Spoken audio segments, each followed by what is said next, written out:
Hey friends, welcome back to another yoga class.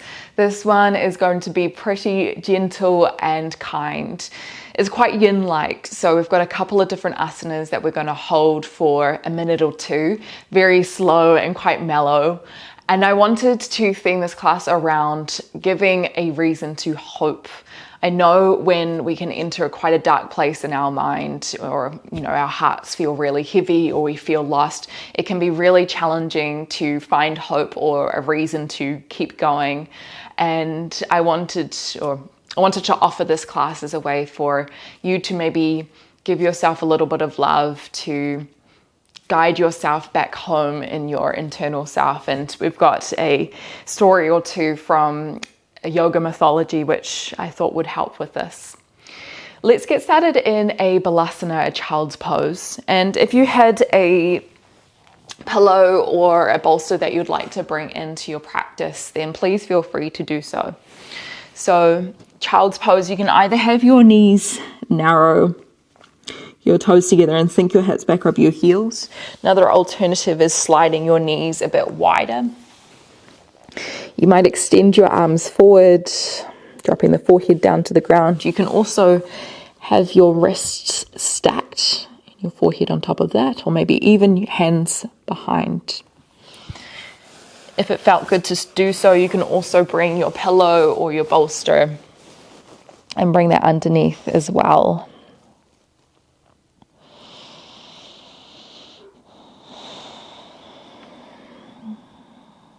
And beginning to connect with the breath.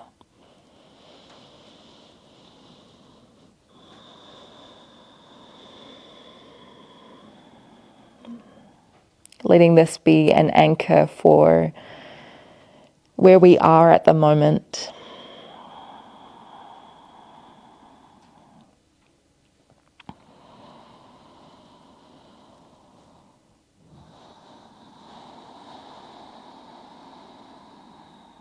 Feeling the lungs expand to the side, pressing out into the ribs, pressing up into the upper ribs as well, pressing that to the sky.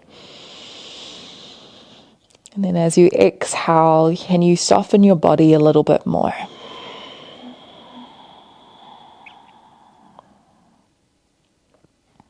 Letting go of any tension, giving permission for your body to become heavy here. There is no need for control, for needing to hold yourself together here.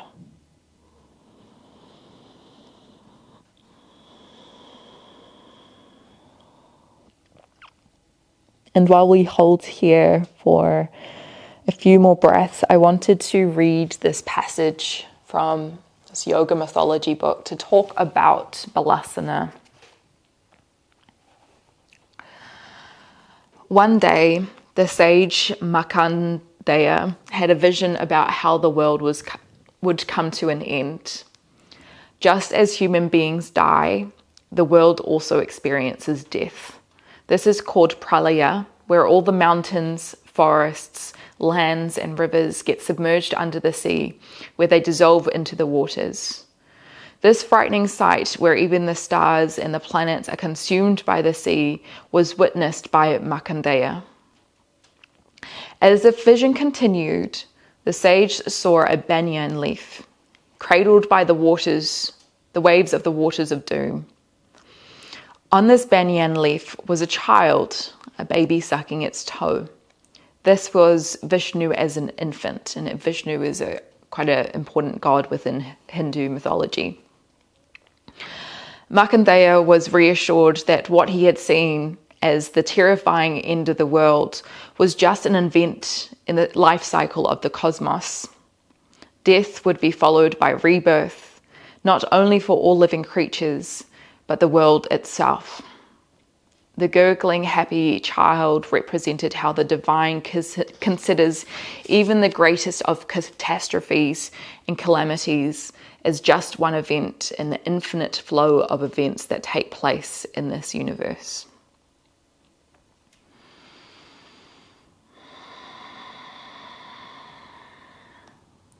And I think that's a beautiful way to express that sometimes even when we are feeling like it is the end of the world, like nothing makes sense and everything is so challenging and dark and hard, this can be the place where we can find rebirth. That it's not the end, but it's the beginning. And this changing of perspective allows us to see kind of our pain as a portal to something different, something greater.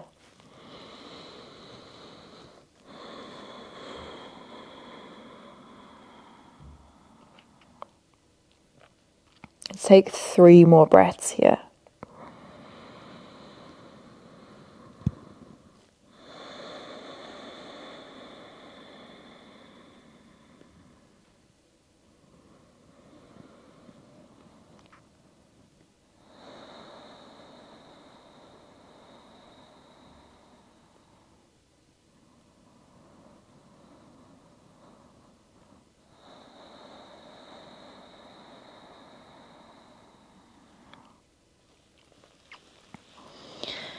And just when you're ready, slowly starting to walk yourself back.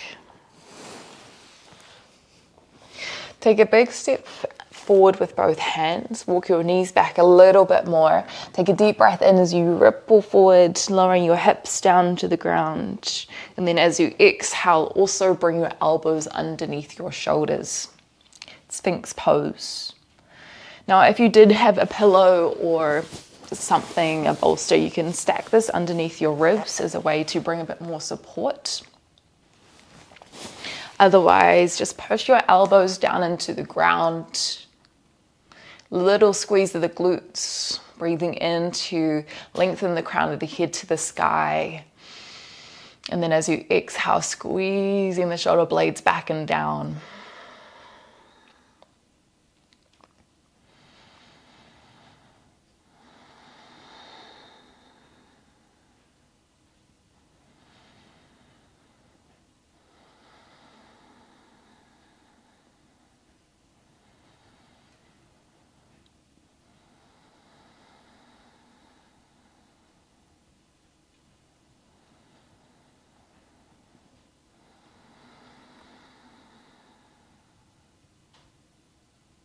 Keep connecting with your breath.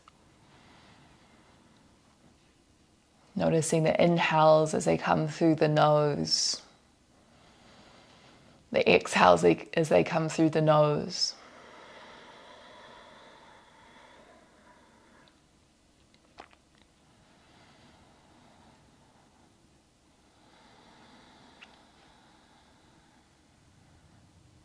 And with every breath, letting the heart open up a little bit more, finding space around the physical heart, but also the energetic heart.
Let's take about 5 more breaths.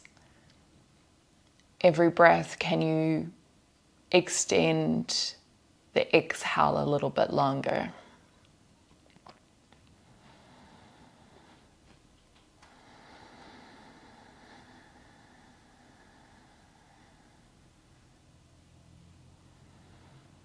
Letting this breath slow down the nervous system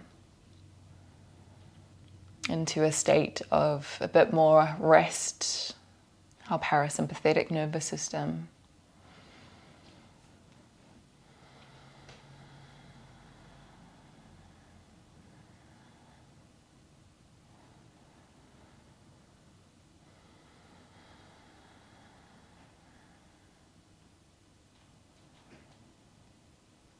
Take a deep breath in. Exhale, lower yourself down to the ground. Bring the hands by the ribs. Press up onto your knees and then tuck onto the toes. Lift your hips up and back. Downward facing dog. You might pedal out your feet here. Drawing one heel down, drawing the other heel down.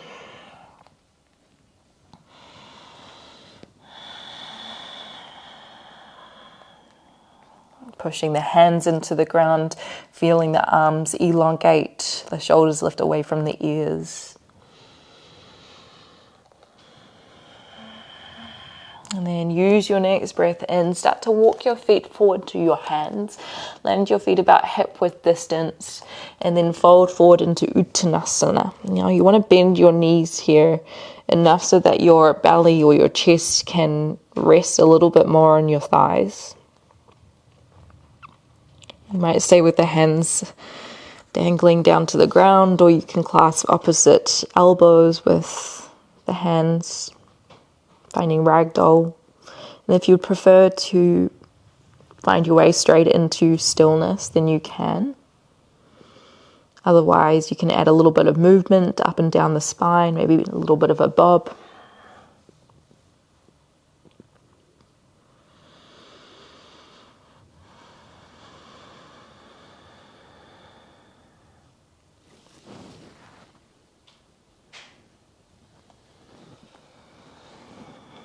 And then when you're ready, just finding a moment of stillness, letting your forearms drag down to the ground. Breathing into the back of the ribs, the side of the ribs. Feeling the benefits of this inversion where the head is below the heart.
Let's take about 3 more breaths here.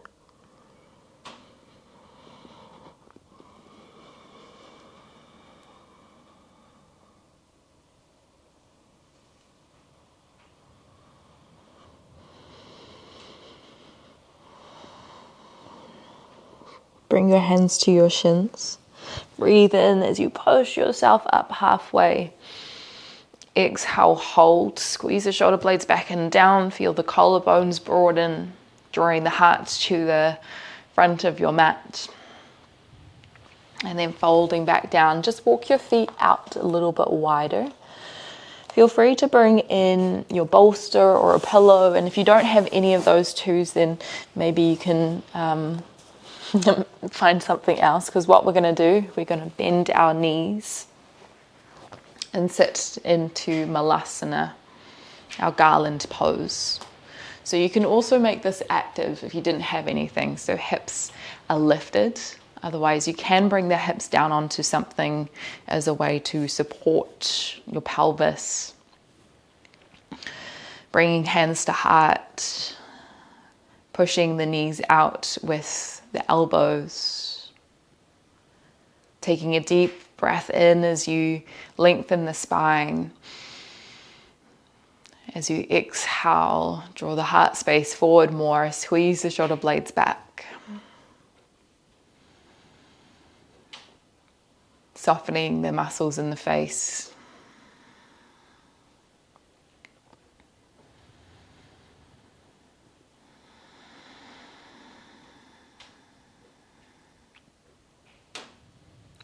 Intentionally lengthening the breaths and bringing your full awareness to them.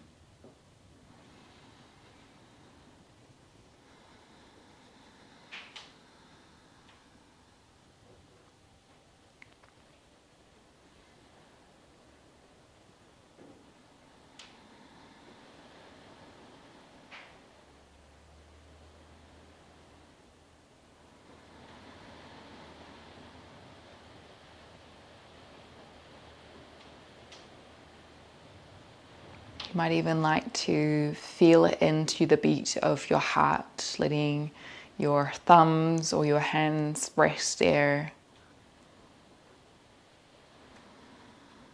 Feeling that life force, the thing that keeps us alive every day.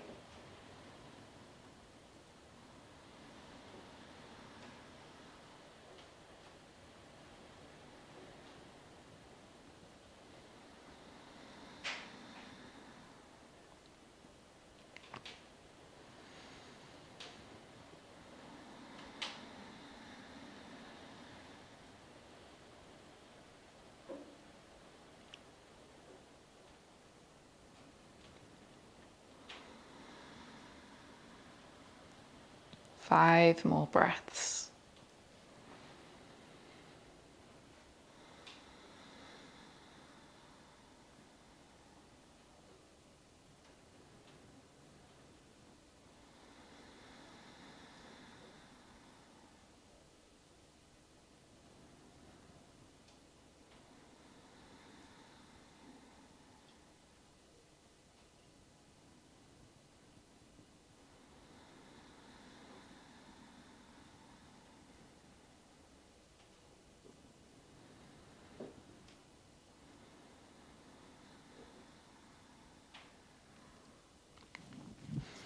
Release the hands to the ground.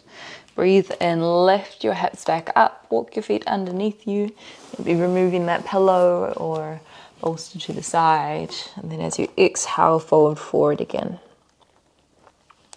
Walk your feet back,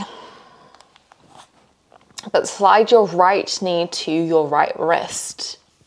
Lower the shin down. Two options. We might be in a more of a 90-90 position. This some will know as deer pose as you lean forward. If you felt open to pigeon pose, you can shift your hips so that they're square to the ground and your back leg is long. You can also bring a bolster or a pillow in front of you for some support. So take a deep breath in, lengthen the spine. Exhale, walk forward, maybe bringing elbows down to the bolster. Maybe the chest.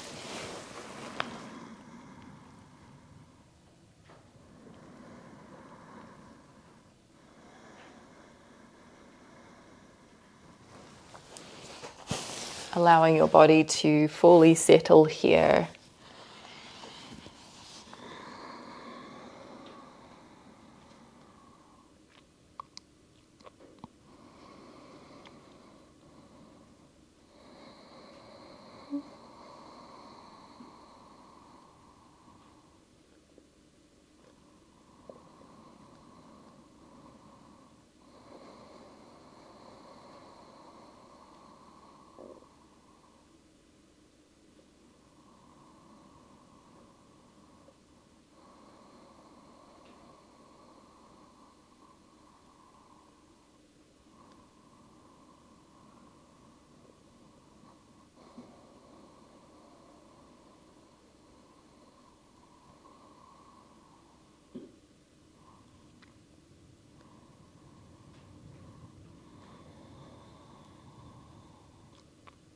If you're noticing that your thoughts are being pulled away, if you're getting distracted, just know that that is totally normal.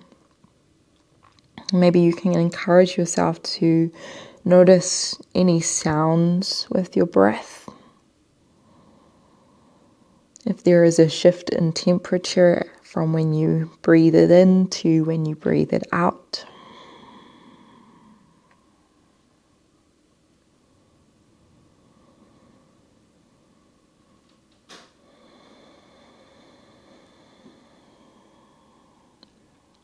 Two more breaths.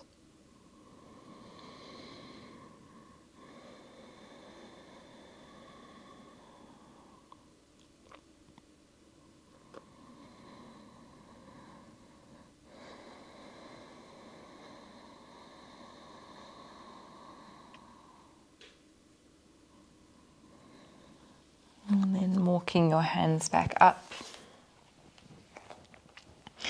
Tuck onto the left toes.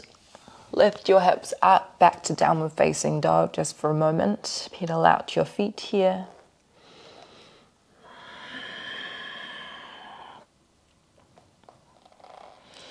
And then when you're ready, sliding forward, left knee to left wrist. This time, remember, you can sit back a little bit more, or you can lengthen that back leg, heading into Kapottanasana, using any support or props that allow you to rest a little bit more. Something that also can feel quite nice is if you have quite a bit of space between your left hip and the ground, just to slide your pillow underneath there.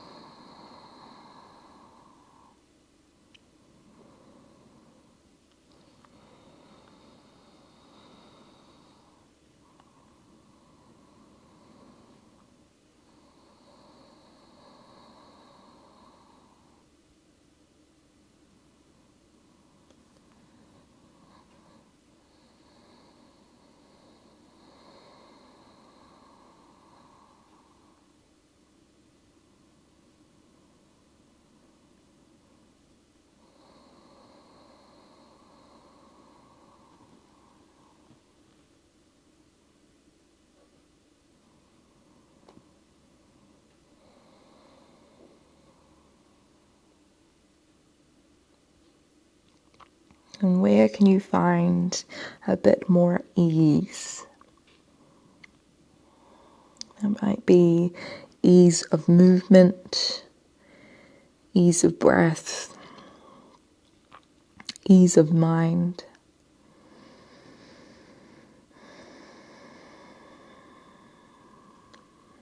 Let's take 3 more breaths.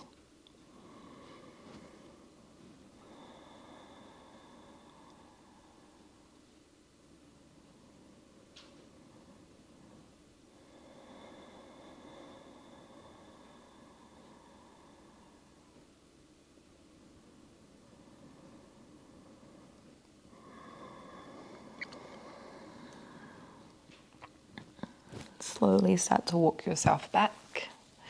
This time we're just going to swing our right leg around.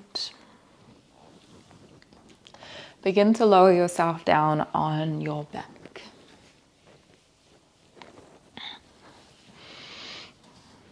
Drawing the knees to the chest, and you might stay here. You could also walk your hands up, maybe to your ankles, to the outsides of your feet for happy baby. Taking a little shift from side to side if that felt good.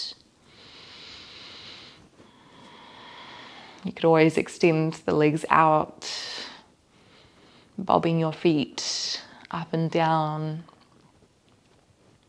Or perhaps you'd like to find more stillness.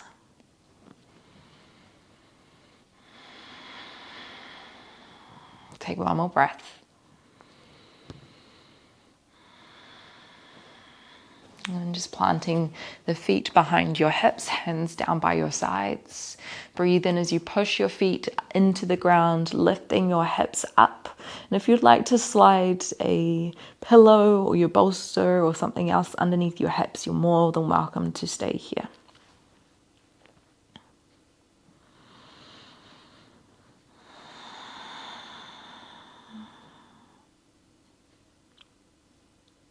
Take another deep breath in.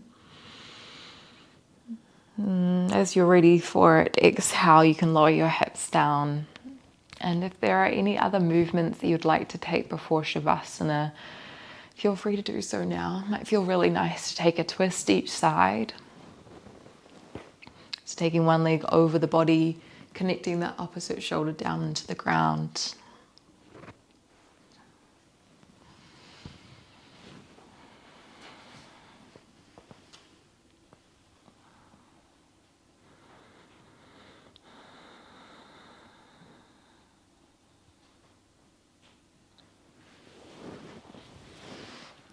And when you are ready for Shavasana, maybe extending the legs out long, turning the toes, the knees and the hips out. Using your bolster or your pillow in any way that feels good, maybe sliding it underneath your knees.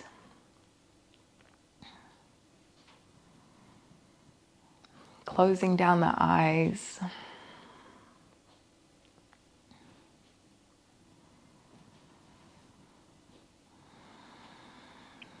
Feeling into that space of hope, of trust, of faith.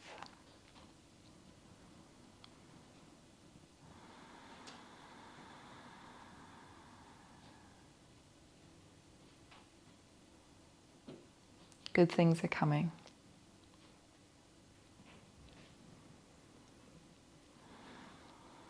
We'll just be here for another couple of minutes of stillness. And I'll let you know when it's time to transition out.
And bringing some awareness back into your breath.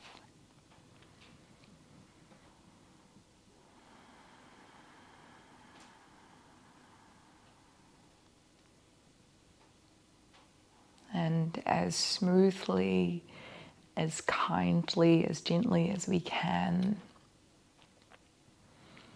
begin to wiggle the toes, wiggle the fingers.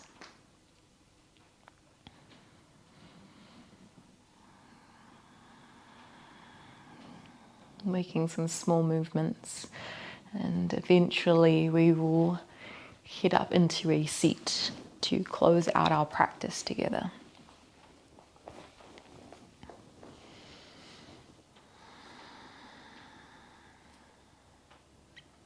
I thank you for practicing with me and for you for turning up in your practice.